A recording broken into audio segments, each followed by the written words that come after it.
Pour ce nouveau numéro du Club des Baroudeurs, nous avons mis le cap sur une cité légendaire et fascinante, l'une des plus fascinantes du Moyen-Orient, incontestablement. Elle est derrière moi, un rêve de pierre taillé dans le roc, une cité incroyable, une cité qui fait rêver les voyageurs depuis des siècles. Nous sommes à Petra.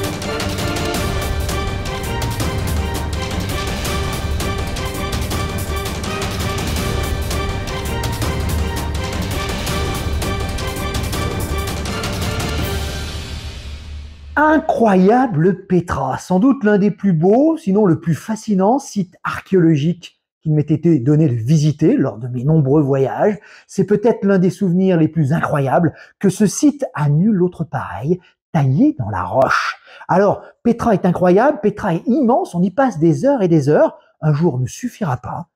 Dans cette vidéo, on va vous indiquer quels sont les monuments incontournables à visiter absolument lors de votre première journée à Petra. Si vous n'y restez qu'un jour, c'est cela qu'il faudra voir absolument. D'accord ? On vous donnera également quelques billes pour savoir à quelle heure visiter ces monuments, à quelle période de la journée.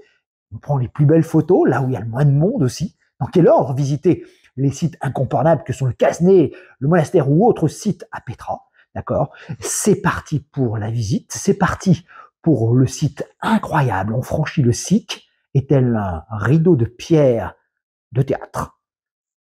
À la fin du Siq, le Casné apparaît, sans doute l'un des plus beaux souvenirs de voyage. On est face à ce monument incroyable, le véritable trésor, c'est comme ça qu'on l'appelle, le Casné.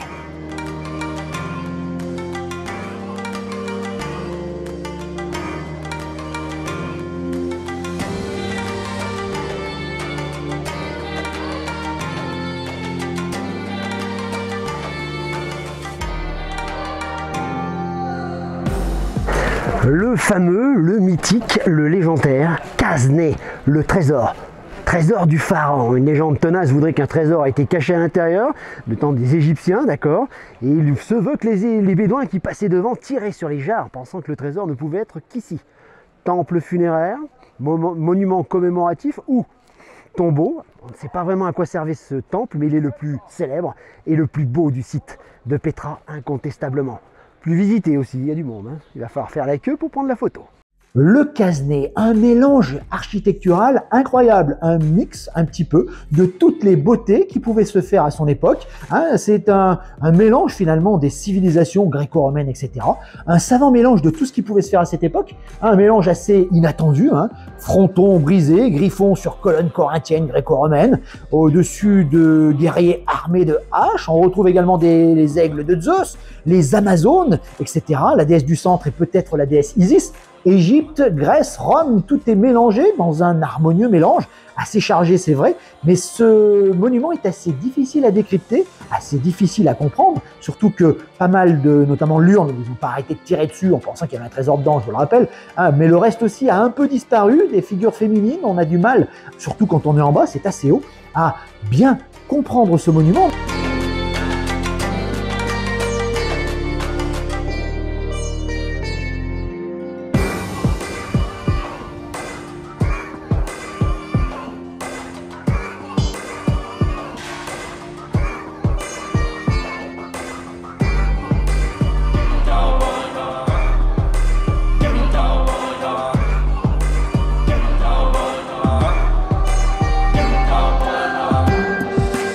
Et alors, quelle est la meilleure période pour visiter le Casné? La période la plus favorable. Alors, tout dépend si vous êtes plutôt, comme moi, assez sauvage et que vous voulez voir le site par vous-même, quasiment seul au monde, ou si vous voulez prendre les plus belles photos. Si vous êtes un photographe, il faudrait y venir avec le monde vers 9-10 heures. C'est là que les cars de touristes déferlent sur le site. Pour le reste, si comme moi, vous voulez être seul au monde, il faudra y venir au plus tôt, 6h, 6h30, ouverture du site, pour être à 7 heures environ face au Casnais, quasiment seul au monde, d'accord? Quelques dromadaires, ânes et quelques bédouins sont là, c'est vrai, mais quasiment aucun touriste. On peut savourer ce site incroyable en prenant de très belles photos, même si c'est vrai, il n'y a pas la clarté qu'on peut avoir à 9-10 heures. Pour l'avoir à 9-10 heures, moi je vous propose c'est d'y revenir le lendemain. Et ouais, le lendemain, on se refait le Casnais, cette fois à 9-10 heures, après avoir fait le trail d'El Kubta, dont je vous parle maintenant. Là aussi, c'est une randonnée incroyable, un peu hors des sentiers battus. J'en parlerai plus longuement dans ma deuxième vidéo, Petra hors des sentiers battus, en vous présentant différents sites que les touristes ne vont pas forcément voir. Il faut dire que pour monter là-haut, il y a des centaines de marches. Il faut franchir, d'abord passer devant les tombeaux royaux, et ensuite monter dans la montagne. Pas évident, mais c'est fléché. Pas de panique, ça se fait assez facilement. Petite déception en arrivant, il y a un bédouin qui a chartérisé un rocher. Il faut payer pour pouvoir boire un thé et voir et prendre sa photo. Bon, sur le côté, on peut quand même prendre la photo unique et extraordinaire du Casnais vu d'en haut. C'est incroyable. C'est peut-être notre plus belle photo de Petra. D'accord, ça c'est dit. D'accord, on le fait plutôt au jour 2. On redescend ensuite tranquillement. On est monté à la fraîche, commence à faire chaud. Mais 9-10 heures, c'est à ce moment-là que le Casnais va être éclairé pleinement par le soleil et qu'on va pouvoir prendre les plus belles photos. Les touristes sont là, mais c'est pas grave, on a déjà visité la veille le Casnais sans personne. Et bien, je vous propose ensuite, c'est de partir directement, maintenant, direction Exer, le monastère, le deuxième joyau de Petra, le deuxième plus beau, certains le préfèrent même au Casnais. En tout cas, il a beaucoup plus d'espace, il est beaucoup plus beau. Le chemin d'accès est tout aussi difficile.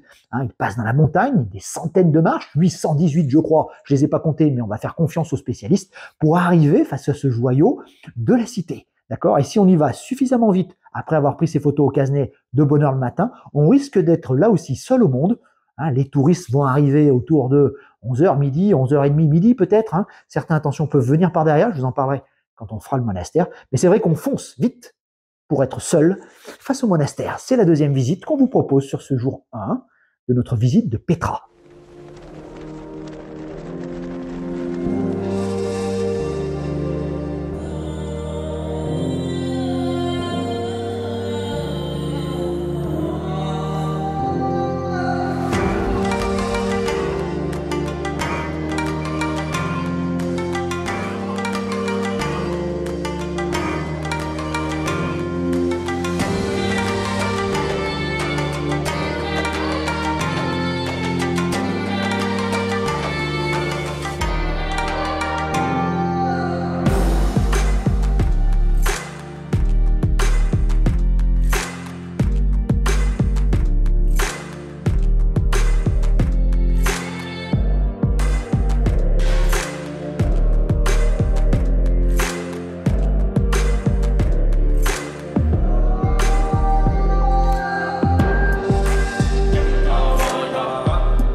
Dans la montée vers le monastère, une petite surprise sur votre gauche, n'hésitez pas à vous y aventurer.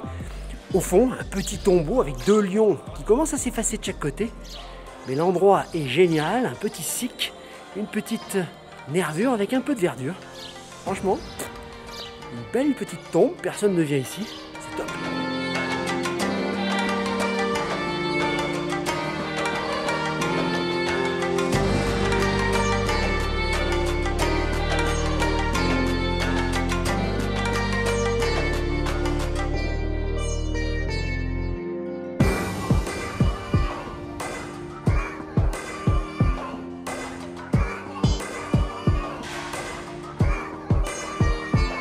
Bon, pour ceux qui sont vraiment fatigués ou qui ont des petits problèmes de genoux par exemple, il y a toujours possibilité de monter sur des ânes. Bon, les pauvres en plein cagnard, quand on voit le touriste dessus, ça fait un peu de la peine. Plutôt peut-être prendre un cheval ou un mulet, c'est comme ça qu'on les appelle.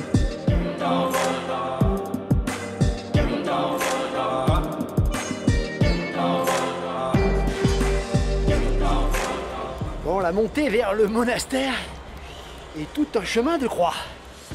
Elle est superbe, on descend en bas, il y a au moins bien 40 minutes pour monter. Bon, les plus véloces iront un petit peu plus vite. Bon, les donkeys, ça fait quand même un petit peu touriste de base, je trouve. Le monastère se mérite. Et c'est vrai qu'on peut prendre ça un petit peu comme une pénitence.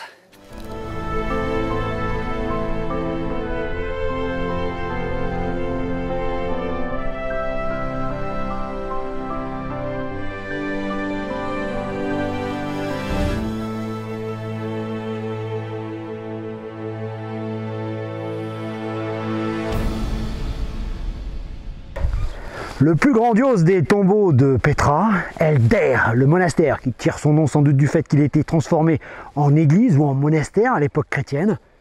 En tout cas, un des monuments emblématiques de Petra, peut-être pas le plus beau, mais en tout cas l'un des plus connus, avec le trésor du Quesnay.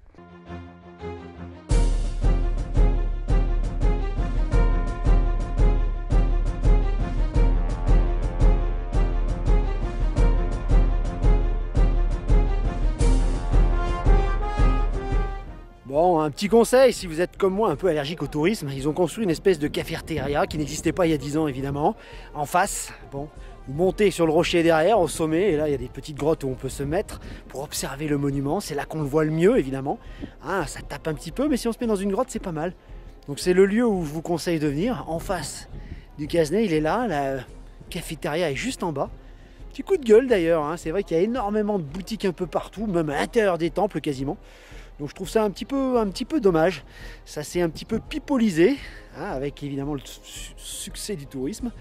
Mais il faudrait quand même pas que toutes ces gargotes, il faut bien que les gens vivent, vous allez me dire, mais gâchent un petit peu la beauté des lieux.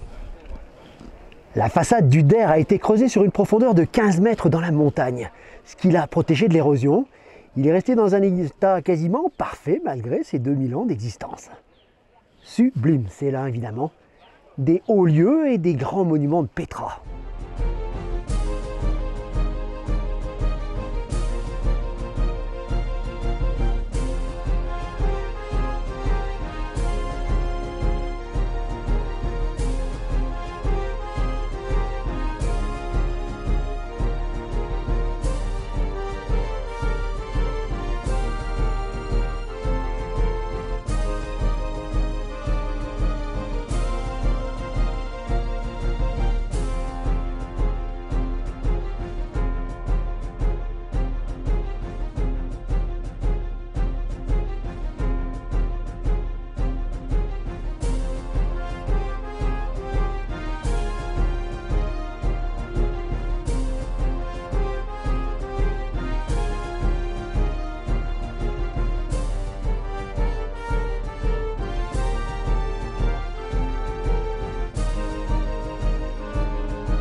Assis en haut de cette montagne dominant la cité de Petra, on ne peut s'empêcher de penser et de se poser la question, mais qui étaient ces Nabatéens? Qui était ce peuple qui a osé construire ici l'une des plus grandes cités de l'Antiquité en plein désert? Un défi inouï qu'ils ont relevé haut la main, mais qui étaient les Nabatéens? Bon, on sait peu de choses sur eux, tant ils ont laissé peu de traces écrites. Ce qu'on sait d'eux, c'est par les Grecs et par les Romains évidemment, autant dire des sources fiables, mais pas forcément objectives. Hein, ce qui est sûr, c'est que ce sont sans doute des peuples nomades, brigands et voleurs, voire pirates, qui ont à la fois pillé les caravanes qui passaient ici et se sont fait eux-mêmes caravaniers, d'accord, pour cacher leurs trésors, fruits de leur rapine ou de leur commerce. Ils ont décidé de s'établir ici, au sein d'une montagne inexpugnable, avec une voie de passage quasi unique, protégée par d'immenses falaises, un site naturel unique, sans doute, ouvert par les dieux ou par Moïse, en tout cas, on n'en sait rien. L'endroit est incroyable, tant incroyable d'ailleurs qu'une fois que Petra a fini de rayonner, le site s'est refermé sur son histoire, et la cité a été complètement oubliée jusqu'à tard, jusqu'au 18e, 19e siècle. Assez incroyable, n'est-il pas ?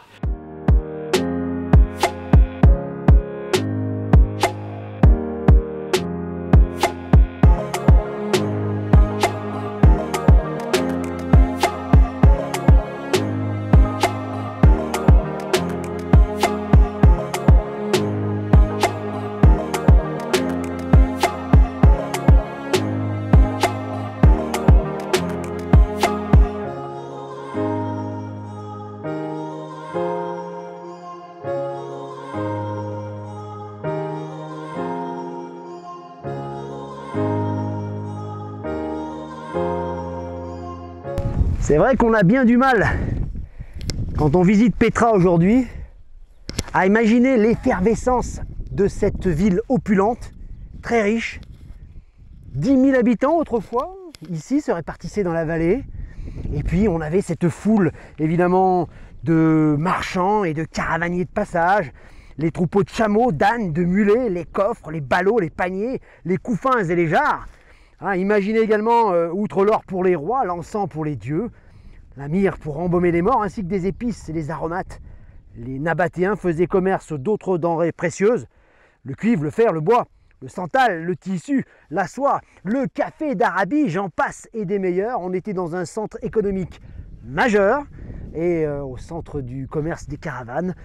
Le Pétra était au centre du carrefour, enfin du commerce entre l'Orient et l'Occident. Tout simplement magnifique.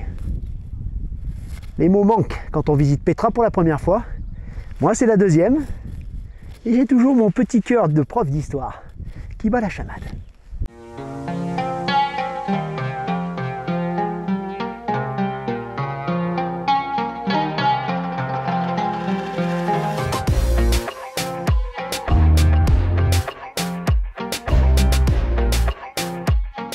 Bon, sachez, pour la petite histoire, d'accord, et on le voit très bien quand on est dans la ville basse, que cette cité opulente, qui contrôlait l'une des plus florissantes routes commerciales de l'Antiquité, ne pouvait qu'attirer, évidemment, la convoitise de ses puissants voisins.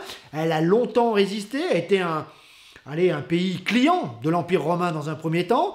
Antoine aurait rêvé de la conquérir pour l'offrir à Cléopâtre, dit-on, mais il faudra attendre 106 après Jésus-Christ pour que l'empereur Trajan fasse de cette ville une province romaine, en tout cas, et Pétra, d'une ville romaine. Alors, est-ce qu'il y a eu, d'après les textes romains, ça s'est fait de façon assez pacifique. On peut quand même en douter quand on voit le nombre de pierres, sans doute de catapultes, qu'on retrouve un peu partout sur le site, notamment près des temples. Sans doute y a-t-il eu bataille et que les Nabatéens se sont défendus assez chèrement pendant longtemps et des siècles. Le Sic et les montagnes alentours ont protégé la ville.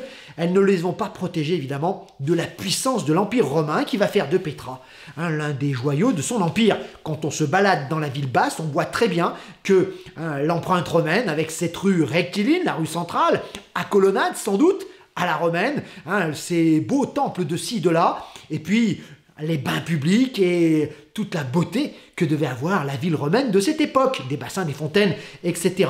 Les Romains ont mis la main sur Pétra et ils ont dû évidemment remodeler la ville à leur image, tout en permettant aux habitants sans doute de continuer un peu comme ils l'ont fait partout en Gaule ou ailleurs, ils leur ont permis de pouvoir continuer à honorer leurs dieux tout en honorant les dieux romains. Histoire assez incroyable qui va durer jusqu'au IVe siècle et le fameux séisme monumental qui va véritablement ravager la ville, qui va ravager les temples, les deux temples, celui de Douchara et celui de la déesse évidemment, qui sont dans un triste état. D'ailleurs, pour la petite anecdote, vous avez vu que le temple de Douchara n'est encore debout malgré le séisme. C'est on a introduit dans son architecture des normes antisismiques déjà à l'époque. Assez incroyable. Ça, c'était pour la petite anecdote.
L'une des énigmes récurrentes de Pétra est l'identité des propriétaires de ces tombeaux royaux. Déjà qu'on a du mal à dater précisément la construction de ces immenses édifices, alors savoir qui les a ordonnés, mystère. Le tombeau à l'urne, l'un des plus imposants des tombeaux royaux de Pétra. Regardez, son accès unique avec son patio de 21 mètres, etc. Ses arcs. Et cette petite urne en son sommet qui lui donna son nom. L'un des plus beaux des tombeaux royaux, assurément, le tombeau à l'urne. Maintenant, on va aller aussi au tombeau palais. Vous allez voir, c'est une merveille.